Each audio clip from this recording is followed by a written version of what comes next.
Мы начнем с инструмента, который называется сборщик контента. Это чем-то похоже на классические видеоредакторы iMovie или Premiere Pro.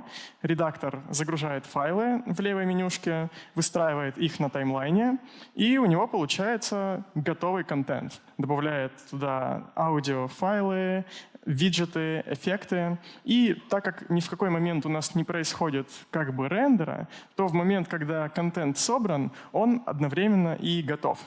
Весь этот сборщик, он написан полностью с нуля.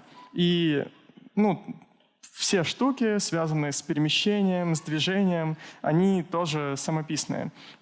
Из того, что интересно подсветить, это, во-первых, это таймлайн настоящий, по которому можно двигать и менять время, который можно масштабировать как угодно. Там для монтажа семинаров выбираем один масштаб, для коротеньких перебивок другой.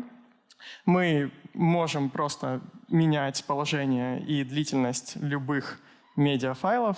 И что самое интересное, нигде не видел динамическую систему дорожек. В какой-то момент ее пришлось сделать. Это сколько тебе нужно аудиодорожек в конечном итоге, столько тебе сборщик и дает. Обычно, не знаю, в премьере ты открываешь, у тебя там 3 дорожки. Здесь, у тебя изначально 2 аудиодорожки. Хочешь добавить еще аудио на вторую, у тебя добавляется 3-я пустая дорожка, 4-я и 5-я. А если у тебя дорожки не используются, для виджетов или для аудио, то они схлопываются до 1 или 2. И это очень удобно, потому что бывает совершенно разный по структуре контент. Где-то есть много одновременно проигрывающихся виджетов, которые удобно разнести все на разные дорожки, а где-то удобно не занимать экран дополнительными дорожками и оставлять просто меньше нужных дорожек.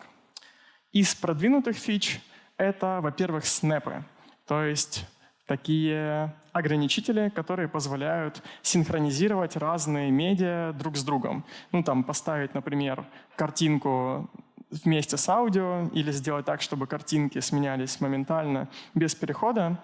И если задуматься, то система снэпов, она немножко похожа на такую программистскую задачу scanline, когда нам нужно всегда считать все начала и все концы всех компонентов, медиа, виджетов, которые есть в сборщике. И когда мы каким-то концом приближаемся к этому, к этим якорям, то нас немножко притягивает. И то, что было создано уже в процессе использования настоящим редактором, это всякая система хоткеев, которые несложные, но позволяют сильно упростить сборку.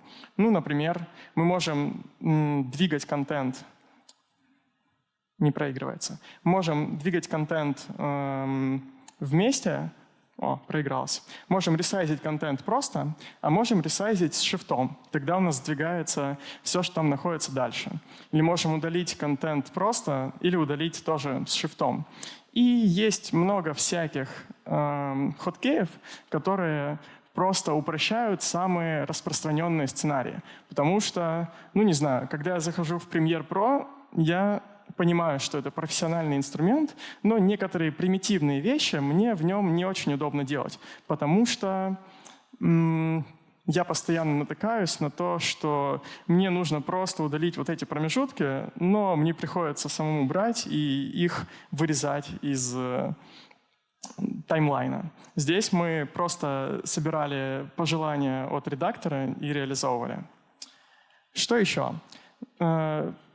Инструмент, который позволяет добавить виджеты. И причем ты их заполняешь на лету, все нужные поля прокидываются, про поля еще позже, и ты получаешь кнопку с какой-то ссылкой прямо сразу. Чтобы создавать аудиодорожки и синтезировать речь, мы подключили Яндекс SpeechKit. И это работает так, что ты просто вставляешь текст, выбираешь голос и нажимаешь «Создать». Он тебе, во-первых, генерирует речь, и какая длина получилась аудиофайла, такой же длины он вставляет виджет с субтитрами. То есть получается, что сборка вот какого-то базового контента, она очень быстрая. Ты накидываешь файлы, вставляешь в таймлайн, загружаешь текст, и у тебя получается как бы анонс. Классический такой студийный, с картинками и текстом, но только в формате потокуса. И это занимает мало времени. В какой-то момент SpeechKit разработал для нас бренд Voice Лебедева, и у меня было тот вечер, который я собирался поработать, у меня было guilty pleasure. Я просто все, что я мог, только засовывал и озвучивал голосом Лебедева и смеялся весь вечер. Все самое неприличное.